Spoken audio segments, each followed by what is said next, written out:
New year రాబోతోంది. ఈసారి మీ పార్టీని ఫామ్ హౌస్ లో ప్లాన్ చేయాలనుకుంటే వెంటనే డోసే యాప్ ని డౌన్లోడ్ చేసుకుని బుక్ చేసుకోండి. నమస్తే రమ్మగారు. నమస్తే జయ. రమ్మగారు, ఏదైనా మంచి విచిత్రమైన కథ ఏదైనా ఉంటే చెప్పండి. నిజానికి ఇది బేతాళ కథే, కానీ మనం మామూలు కథగా చెప్పుకుందాం. ఎందుకంటే నేను సాటిస్ఫై అవ్వాలి ఆ క్వశ్చన్ తోటి, ఆ ఆన్సర్ తోటి. అందుకని బేతాళుల్లో నుంచి తీసేసి మామూలుగా చెప్పుకుందాం. అట్లా మేము చిన్నప్పుడు అలా చాలా చేసేవాళ్ళం. మన ఇష్టం. అదే, పూర్వం ఒక భూస్వామికి ఒక కొడుకు ఉండేవాట. మరి పేరు సమయస్ఫూర్తి. బాగుంది. అయితే ఈ సమయస్ఫూర్తి ఏమైతే పని చేసేవాడు కదా, తెలివిగా ఉండేవాడు. వాళ్ళ నాన్నవాడు ఎప్పుడు పోటాడుకుంటూ ఉండేవాళ్ళు. ఈ నువ్వు తెలివి గలవాడివి, పని చేయాలరా, వ్యాపారం చేయాలరా అనేవాడు. బాగా డబ్బులు గలవాళ్ళు. వ్యాపారంలో ఈ అబ్బాయికి ఆసక్తి లేదు. వీడికి ఏదో చేసేయాలి, ఎక్కడికో వెళ్ళిపోవాలి, ఆ కొండకేయాలి, గోడకేయాలి, అలాంటివే ఉండేవి. ఓనాడు చాలా యుద్ధం అయింది. వాళ్ళ నాన్నకి వాడికి వాగ్యుద్ధం జరిగింది. వాడు పిల్లలందరూ చేసినట్టే వాకౌట్ చేశాడు ఇంట్లో నుంచి. చేసి అలా సముద్ర తీరం వైపుకి వచ్చాడు. వాళ్ళ ఇళ్ళకి సముద్ర తీరాలు ఉన్నాయి. వైజాగ్ లాంటి ఊరు అనమాట అది.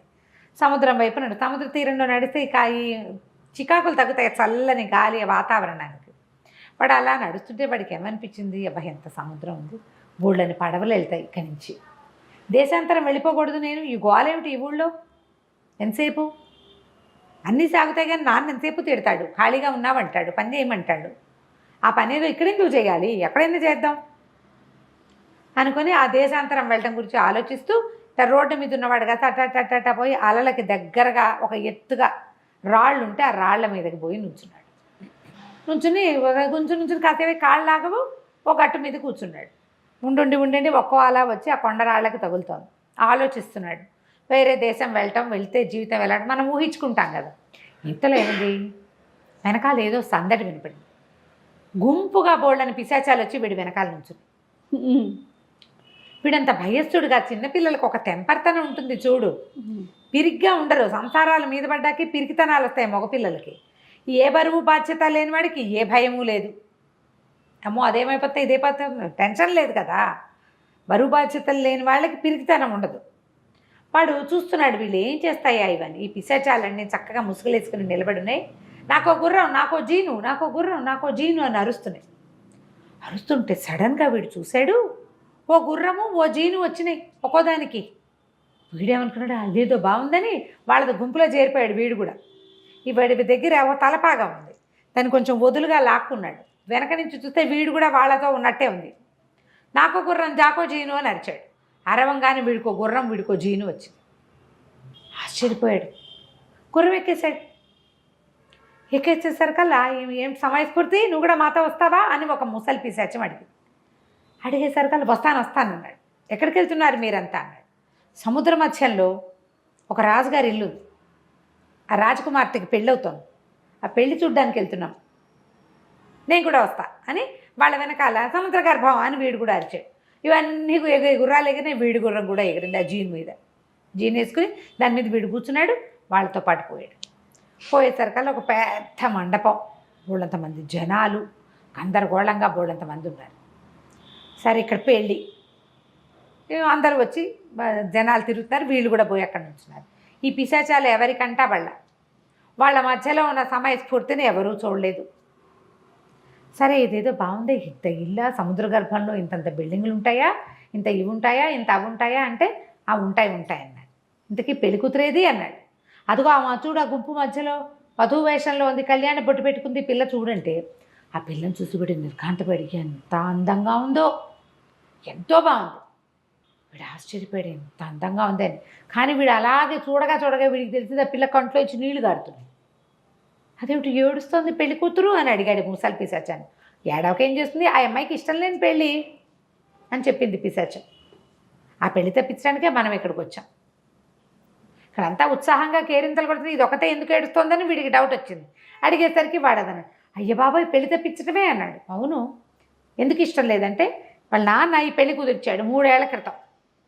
ఆ పిల్లకి పెళ్లి చేసుకోవడం ఇష్టం లేదు, అబ్బాయి అంటే నచ్చదు. దానికి నచ్చక ఏం చేసింది, ఇంకా చిన్నపిల్లని కొంచెం వయసు వచ్చాక చేసుకుంటానని 3 ఏళ్ళుగా టలాయించింది. 18వ ఏడు వచ్చింది, పెళ్లి కుదిర్చేశాడు. ఏ పిశాచాలైనా నా పెళ్లి తప్పించకూడదా అని రోజు ప్రార్థిస్తుంది. పెళ్లి తప్పించడానికి వచ్చాం. బాగుంది అనేసరికి సరేననుకున్నాడు. సరే పెళ్లి కూతురిని మండపంలోకి ప్రవేశపెట్టండి. ఎలా తీసుకెళ్తాయి పిశాచాలు? చూస్తున్నాడు వీడు, వాళ్ళతో పాటే ఉన్నాడు కదా. మండపంలోకి పెళ్లి కూతురు ఏంటంటే అవతల మండపంలో ఉన్న పెళ్లి కూతురు కొబ్బరికాయ పుచ్చుకుని నడిచొస్తారు. ఇంకా ఎవరో 5-6 ఆడంగులు ఉన్నారు చుట్టూ. మామూలుగా పెళ్లి కూతురు చుట్టూ ఉంటారు చూడు, అట్లా. ఈ పిశాచాల్లో ఒకటి అలా వెళ్ళి, అది ఎవరికీ కనపడదు, రాకుమార్తెకి కాలడ్డం పెట్టింది. ఆ అమ్మాయి కాస్త దభేల్మని ముందుకు పడింది. పడంగానే ఇంకో పిశాచం వెళ్ళి ఒక దుప్పటి లాంటిది కప్పేసింది. మిగిలిన జనాలంతా ఏదో కంగారు పడ్డారు. ఆ అమ్మాయిని కాస్త భుజానేసుకున్నారు వీళ్ళు. రాజకుమార్తె ఏది ఏది ఏది అని వాళ్ళు వెతుక్కుంటున్నారు. ఆ దుప్పటి వేశాక ఇంకా ఆ పిల్ల ఎవ్వరికీ కనపడలే. పడింది, కనపడలేదు అంటున్నారు అందరూ. వీడు పరిగెత్తాడు వీళ్ళతో పాటు. అక్కడ చాలామంది మగవాళ్ళు ఉన్నారు, తనని వాళ్ళు ఏం పట్టించుకుంటారు. ఆ పిశాచాలని గుంపుగా పరిగెత్తుంటే వాళ్ళ వెనకాల పడి పరిగెత్తుకొచ్చేసాడు. పరిగెత్తుకొచ్చాక ఆ ముసలి పిశాచం మొదటే చెప్పింది, మనం రాకుమార్తెని తీసుకొచ్చేసినప్పుడు అది అమ్మాయిని తీసుకురావడానికి నీ గుర్రం ఎక్కించుకో. ఎందుకంటే మేము పిశాచాలం కదా, మేము పట్టుకోవడానికి మా దగ్గర ఏముండదు, శక్తి ఉండదు కదా మాకేమే. అంటే అవి ఇట్లా గాలిగా తిరుగుతాయి. ఏదైనా వస్త్రం వేసుకుంటే వస్త్రం గాల్లో ఎగురుతూ ఉంటుంది, శరీరం లేదు కదా. నీ గుర్రం మీద కూర్చోబెట్టుకో, ఆ అమ్మాయికి ఆధారం ఉంటుంది, నిన్ను పట్టుకుంటుంది. లేకపోతే సముద్ర మధ్యంలో పడిపోతుంది, సముద్రం దాటించేద్దాం, నీ గుర్రం ఎక్కించుకోమన్నారు. సరే ఈ మోసుకొచ్చాక నాకో గుర్రం నాకో జీను అని అరవంగానే ఓ గుర్రము ఓ జీను వచ్చినాయి అందరికీ. వీడికి వచ్చినాయి. ఆ రాకుమార్తెను ఎత్తి వీడి గుర్రం మీద కూర్చోబెట్టాడు. ఈ గుర్రం ఎగురు పద మా సముద్ర తీరానికి అనగానే గుర్రాలన్నీ లేచినాయి పైకి.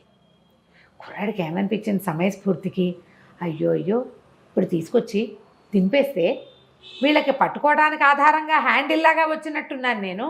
ఇంత అందమైన పిల్ల పిశాచాల పాలబడిపోదు వృధాగా. అదేమో మనిషి, అదే పైగా చాలా అందంగా ఉంది. చిన్నపిల్ల 18 ఏళ్ళది, పెళ్లి కూతురు, రాకుమార్తె. పిశాచాలు ఏం చేసుకుంటాయి దాన్ని అనిపించి దాన్ని తీసుకెళ్ళిపోదాం అనుకున్నాడు. ఆ గుర్రం సముద్ర మార్గంలో ఉండగా వాడికి ఊహ తట్టింది. ఎప్పుడైతే ఆ కొండలాగా ఉన్న చోట సముద్రం తీరంలో కొండలే ఉంది కదా, ఆ కొండ మీద దిగ్గగానే పిశాచాలు గబగబా వచ్చాయి రాకుమార్తెను దింపడానికి. వీడు ఒప్పుకోలే. దూరంగా ఉండండి అని గట్టిగా ఆంజనేయ దండకం చదివాడు. ఆంజనేయ దండకం చదివి పిశాచాలని బెదిరి వెనక్కి నించుంది. నేనే తీసుకెళ్ళిపోతానన్నాడు. అనేసరికల్ పిశాచాలనే, అమ్మా మమ్మల్ని మోసం చేస్తావా, నీకు తగిన శాస్తి అవుతుందిలే. అయితే ఏందన్నాడు. తగిన శాస్తి అవుతుందంటే ఏదైతే అది చూసుకుందామని ఆ అమ్మాయిని భుజాన్ని వేసుకుని ఆ కొండ దిగేశాడు. ఆ పిల్ల స్పృహలో లేదు. ఆ దుప్పటి తీసి పక్కన పారేశాడు. చాలాసేపటి దాకా స్పృహలోకి రాల. ఏం చేశాడు, తాము ఇంటికి వెళ్ళకుండా తనకు తెలిసిన ఒక పూజారి గారి ఇంటికి తీసుకుపోయాడు ఆ పిల్లని. సముద్ర తీరంలో దొరికిందని, మీ దగ్గర ఉంచండి, రేపు పొద్దునే వస్తానని. ఇదంతా రాత్రికే వేళ కదా జరిగింది. అర్ధరాత్రికి చేరాడు వాళ్ళ ఇంటికి. అక్కడ అమ్మాయిని అప్పచెప్పి ఇంటికి వచ్చేసాడు. మర్నాడు పొద్దున వెళ్ళేసరికల్లా ఆ పిల్లని పలకరించబోయేసరికల్లా ఆ పిల్ల అంది, నోట్లో మాటలేదు, మాట పడిపోయింది దానికి. పిశాచాలు ఏమైనా నీకు తగిన శాస్తి అవుతుందన్నారుగా, ఏం చేయాలో తెలీదా. ఆ పిల్లని పంపడం ఎలాగో తెలీదు, ఉంచుకోవటం ఎలాగో తెలీదు. దానికి మాట మంతి లేదు. ఏదో మాట్లాడుకుని డిస్కస్ చేసి నన్ను పెళ్లి చేసుకో, మా ఇంట్లో ఉండు, ఏదైనా అడగాలంటే అదేమీ చెప్పలేదు. ఇంకేం చేస్తాడు. సరే తండ్రి ఇంటి దగ్గర నుంచి కొంచెం డబ్బులు తెచ్చి పూజారి గారికి ఇచ్చి ఈ అమ్మాయిని భద్రంగా చూసుకోండి, చూద్దామన్నాడు.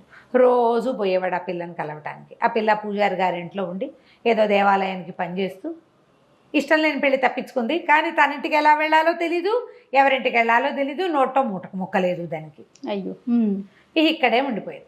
రోజులు గడవగా వీడు కొంచెం బుద్ధిమంతుడు అయ్యాడు. సమయస్ఫూర్తి అనుకుంటున్నాడు వాళ్ళ నాన్న. వాడి ఇంటి పట్టు ఉండటం, సాయంకాలం అయ్యేసరికి ఒకసారి అలా బయటకు వెళ్ళి మళ్ళీ తిరిగి వచ్చేయటం, ఖర్చులు జాగ్రత్తగా పెట్టడం. ఇప్పుడు ఈ పిల్లాడి అట్రాక్షన్ అంతా అమ్మాయి. ఇలాంటి అట్రాక్షన్లు ఏర్పడ్డ పిల్లలు బుద్ధిమంతులు అయిపోతారు ఆటోమేటిక్గా. తండ్రి బాధ్యతగా ఉండమంటే బాధ్యతగా కూడా ఉంటున్నాడు. సరే పూజారి గారికి డబ్బు ఇచ్చి ఆ పిల్లని కాపాడాడు. సంవత్సరం తిరిగాక వీడికి ఒకరోజు సడన్గా స్ట్రైక్ అయ్యింది. అరే ఇదే రోజు నేను ఈ అమ్మాయిని తెచ్చింది, పిశాచాలు నాకు కనపడ్డ రోజు ఇదే అని చెప్పి ఏమనుకున్నాడు, సముద్ర తీరానికి బయలుదేరాడు. వాడే వెళ్ళాడు. వెళ్ళి ఆ కొండెక్కి కూర్చున్నాడు. రాత్రి అయ్యేసరికల్లా పిశాచాలన్నీ వచ్చాయి. ఏం సమయస్ఫూర్తి, మమ్మల్ని మోసం చేసి వెళ్ళావుగా, మళ్ళీ వచ్చామే అని ఒకటి ఓ పిశాచం. ఆ పెద్ద మోసం చేసి తీసుకెళ్ళాడు, ఏముందిలే ముద్దును ఏం చేసుకుంటాడు అని రెండోది. మూడో పిశాచం అంది, ఏముంది వాళ్ళ వాకిట్లో ఉన్న మొక్కకి పాలు తీసుకొస్తే సరి, వీడికి తెలియదుగా అన్నది. అనగానే వీడికి ఏంటి, మా వాకిట్లో ఒక మొక్క ఉందా, ఆ మొక్కకి రసం తీసి పోస్తే దానికి మాట వస్తుందా? పోయాడు. పిల్ల పిశాచాలండి, నాకో గుర్రం నాకో జీను అని అరిచి అందరికీ గుర్రాలు జీన్లు వచ్చినాయి. ముసలి పిశాచంతో సహా ఎక్కెళ్ళిపోయాను. వీడు గబగబా దిగి వచ్చేసాడు. ఇంటికి వచ్చి పడుకున్నాడు. రాత్రిపూట ఏం కనపడుతుంది? తెల్లవారి పొద్దున్నే చూస్తే వాళ్ళ గుమ్మం పక్కనే ఒక విచిత్రమైన మొక్క ఉంది. ఏవో ఉన్నాయి, వాడు ఎప్పుడు అబ్జర్వ్ చేయాలి, చూస్తే కదా మనకు తెలిసేది. వాడు ఏమనుకున్నాడు, ఈ మొక్కతోటి ఏందో ఉంది, దీని రకం చూద్దామని ఆ మొక్కను తీసుకుని కల్వంలో వేసి నూరాడు. నూనెలాగా ఒక పదార్థం వచ్చింది. అది దాన్ని మందు ఎలా చేయాలి వీడికి ఏం తెలియదు, ట్రై చేస్తున్నాడు అంతే. సరే కొంచెం ఏం చేశాడు, పాలు తీసుకుని పాలల్లో పోసి పొయ్యి మీద పెట్టించాడు. కాగి ఏదో చిక్కగా తయారైంది. వాడికి భయం వేసింది, ఆ పిల్లకి ఇస్తే ఏమైపోతుందో. అది మూగిదైనా ఏదో మనిషిగా ఉంది కదా, మనమే చూద్దామనుకున్నాడు. ఏం చేశాడు, సాయంకాలానికి జరిగింది ఇది అంత. ఆ కాచిన పాలలో ఇంతెత్తి గొంతులో పోసుకున్నాడు, పడుకున్నాడు. గాఢంగా నిద్ర పట్టింది. పొద్దున్న లేచేసరికి చాలా బలం వచ్చిన ఫీలింగ్ వచ్చింది. అంటే దాంతో ఏం అవ్వదు, ఇబ్బంది లేదు, అమ్మాయికి ఏదైనా జరుగుతుందేమో చూద్దామని ఆ పాలు పుచ్చుకుని ఆ పూజారి గారి ఇంటికి పోయాడు. ఆ పిల్ల వీడి కోసం 2 రోజులు అయిపోయింది. ప్రతిరోజు సాయంత్రం వచ్చేవాడు. ముందు రోజు సాయంత్రం ఏమో పిశాచాలను చూడడానికి వెళ్ళాడు, మర్నాడు సాయంత్రం పాలు తాగి పడుకున్నాడు. 3వ రోజు సాయంత్రానికి వచ్చాడు. ఆ అమ్మాయి పాపం వీడు రాలేదని వెయిట్ చేస్తుంది. రోజు మనిషిని చూసే అలవాటు ఉంటే బెంగ పెట్టుకోరు. చూసేసరికి ఆ అమ్మాయి తన కోసం ఎదురు చూస్తుంది అనేసరికి వీడికి అర్థమైంది, పిల్లకి నేనంటే ఇష్టమని. సరే ఆ మంది ఇచ్చేవి తాగమన్నాడు. ఆ పిల్ల తాగేసరికి దానికి మాటలు వచ్చేసి ఆ సంతోషించి సమయస్ఫూర్తి వాళ్ళ పూజారి గారికి చెప్పి అక్కడి నుంచి వాళ్ళ నాన్నకి ఒక పిల్లని ప్రేమించాను, పూజారి గారి పిల్ల అని చెప్పి వాళ్ళ నాన్న ఎవరో ఒకళ్ళు బుద్ధిమంతులు అయితే చాలు, మంచివాళ్ళు అయితే చాలు, వీడికి పెళ్లి చేయడానికి అనుకున్నాడు. ఆ అమ్మాయి సముద్ర గర్భంలో ఉన్న సముద్ర గర్భపు రాజకుమార్తె అన్న మాట తెలియదు. దాని మీద ఒంటి మీద చక్కా నగలు అన్నీ ఉన్నాయి. నగలతో పూజారి గారి అమ్మాయినే అనుకున్న తర్వాత ఎప్పుడో చెప్పుకుంటాడు. తీసుకెళ్ళి లక్షణంగా పెళ్లి చేసేసుకున్నాడు. హాయిగా ఉన్నాడు. కథ కంచికి మనం ఇంటికి. భలే ఉంది రమ్మగారు. నమస్తే. నమస్తే చెయ్యి.